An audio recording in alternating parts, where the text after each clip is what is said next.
राजनगरी पहुंचे समाज कल्याण राज्य मंत्री असीम अरुण। मंत्री द्वारा मुख्यमंत्री अभ्युदय योजना के तहत खंडारी क्षेत्र में स्थित कोचिंग सेंटर का किया निरीक्षण।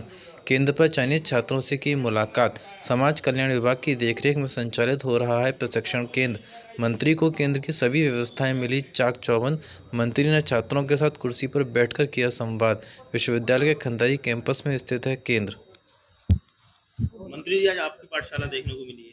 मुख्यमंत्री अभ्युदय योजना के तहत जो आर्थिक सामाजिक रूप से दुर्बल वर्ग से जुड़े हुए जो प्रतियोगी छात्र हैं, इस क्या दौरान क्या मंत्री ने बताया कि मुख्यमंत्री जी ने बैच कोविड में की जब 43 चुनौती थी बच्चों तो ने ये सिविल महसूस सेवा किया परीक्षा में कि अंतिम रूप से बच्चों की चयनित हुए हैं, कोचिंग बंद हो गई और ऑनलाइन कोचिंग चल रही है और 9 ऑनलाइन कोचिंग एसडीएम, बहुत 4 महंगी पड़ी। पुलिस तो उपाधीक्षक उत्तर तथा प्रदेश सरकार ने बीडीओ सब योगी जी रजिस्ट्रार के आदि निर्देश पदों पे पर हैं। व्यवस्था बनाई जिसमें ऑनलाइन कोचिंग यानी मुख्यमंत्री अभ्युदय कोचिंग शुरू की। कोविड की चुनौती तो अब उतनी खतरनाक नहीं है, लेकिन अब ऑनलाइन और ऑफलाइन यानी हाइब्रिड मोड पे मुख्यमंत्री अभ्युदय कोचिंग चल रही है। इसकी अच्छी बात यह है कि सभी वर्गों के लिए समान रूप से उपलब्ध है। बच्चे इसमें ऑनलाइन भी पढ़ाई करते हैं, क्लासरूम में आके पढ़ाई भी करते हैं, प्रश्न उत्तर क्विज भी करते हैं। और आज आगरा में जो हमारा ये कोचिंग सेंटर है, इसको मैंने देखा।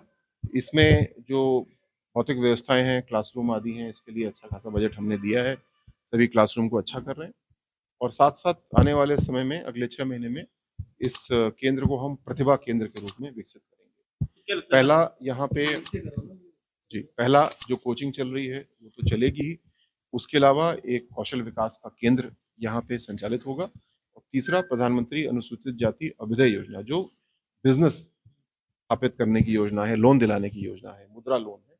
तो इस प्रतिभा केंद्र में युवाओं के लिए और जो युवा नहीं है उनके लिए भी हर तरह का काम, स्किल डेवलपमेंट का, नौकरी के लिए कोचिंग करने का, बिजनेस करने का सब प्रबंध किया जाएगा ताकि हमारे सभी साथियों को ऊंची उड़ान भरने का मौका मिले। सवाल ये है कि जब दिल्ली में बिल्कुल हाईटेक और एडवांस स्मार्ट तरीके से जो बच्चे कोचिंग कर रहे थे, ऐसे में सरकारी सिस्टम में ये कैसे उनका तुलना कर पाए, कॉम्पीट कैसे कर पाए? बिल्कुल, जो 5 स्टार क्लासरूम है और हमारा क्लासरूम, उसमें अंतर हो सकता है, लेकिन असली बात है कि शिक्षा कैसी हो रही है और इसका सबसे बड़ा प्रमाण है कि चयन कितने हो रहे हैं।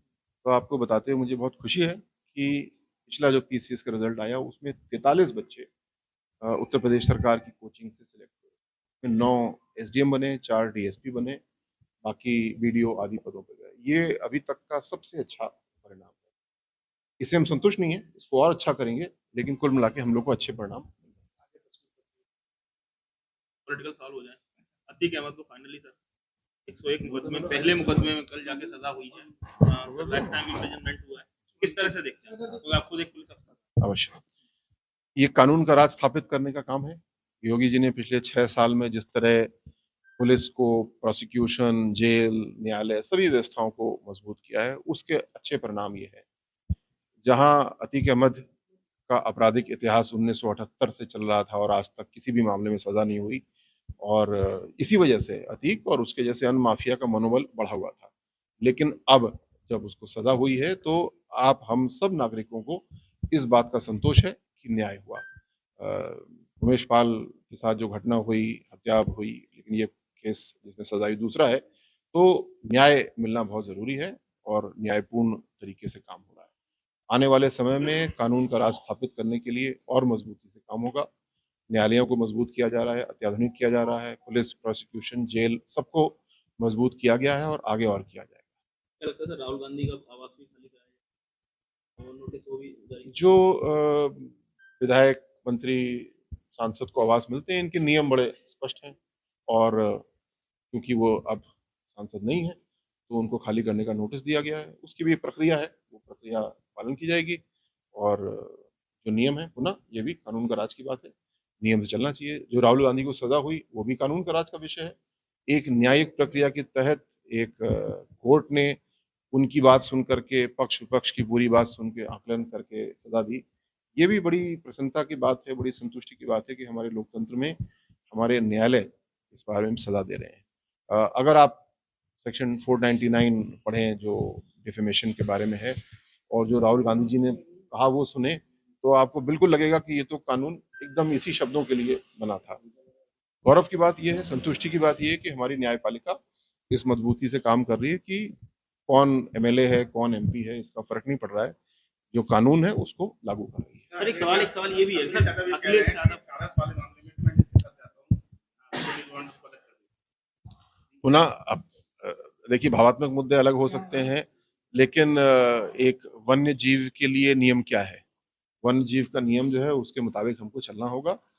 सारस का और एक इंसान का बहुत प्रेम है, ये बड़ी खुशी की बात है।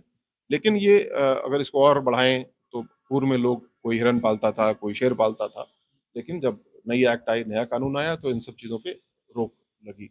और इसी हिसाब से हमको इसको वृहद दृष्टिकोण के हिसाब से देखना है। ये राजनीति का मुद्दा बिल्कुल भी नहीं है। और जो सारस पक्षी हो या कोई और भी ऐसा जंगली जानवर है, उसको जो नियम है उसके मुताबिक ही हमको चलना होगा। सर अखिलेश यादव अभी राष्ट्रीय कार्यकारिणी कोलकाता में सोशल बेस बढ़ाने पर जोर है और नया फ्रंटल संगठन बाबा साहब वाहिनी करके वो स्टेब्लिश करने जा रहे हैं और रामजीलाल सुमन अवधेश प्रसाद को जिम्मेदारी दी गई है। अब 2024 से पहले दलित वर्ग पर काफी ज्यादा उनका फोकस है, इसको कैसे देखते हैं? अखिलेश यादव जी का समाजवादी पार्टी का इतिहास सबके सामने है।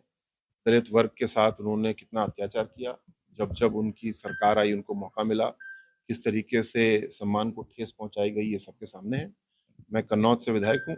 मैं जरूर पूछना चाहूंगा कि कन्नौज मेडिकल कॉलेज जो बाबा साहब के नाम पे था, अखिलेश यादव जी की सरकार आते ही क्यों उसके बोर्ड को तोड़ा गया, क्यों उसको जूतों से कुचला गया, और अगले दिन सरकार ने उसको नाम बदलने का शासनादेश भी कर दिया। ये एक मैं उदाहरण दे रहा हूँ, एक प्रतीकात्मक उदाहरण दे रहा हूँ कि ये सोच समाजवादी पार्टी की, अखिलेश यादव जी की रही है बाबा साहब के प्रति, दलित समाज के प्रति। तो आज वोट मांगने तो जरूर जा सकते हैं, लेकिन सबको उनका इतिहास पता है, किसके प्रति उनकी निष्ठा है, किसका विरोध उन्होंने किया है, ये सबके सामने है। और इसके विपरीत भारतीय जनता पार्टी हमेशा से सबका साथ, सबका विकास की नीति पे काम कर रही है। पिछले वक्त में, समय में जितनी विकास की हमारी योजनाएं हैं वो सभी वर्गों तक पहुंची हैं, विशेषकर अनुसूचित जाति जनजाति वर्ग तक उनका लाभ पहुंचा है। और आगे भी हम लोग काम कर रहे हैं। मैं विशेष रूप से, क्योंकि समाज कल्याण मंत्री हूँ, तो मेरे भाग की जो योजनाएं हैं वो स्पष्टता आर्थिक रूप से पिछड़ा वर्ग, अनुसूचित जाति जनजाति के लिए केंद्रित है।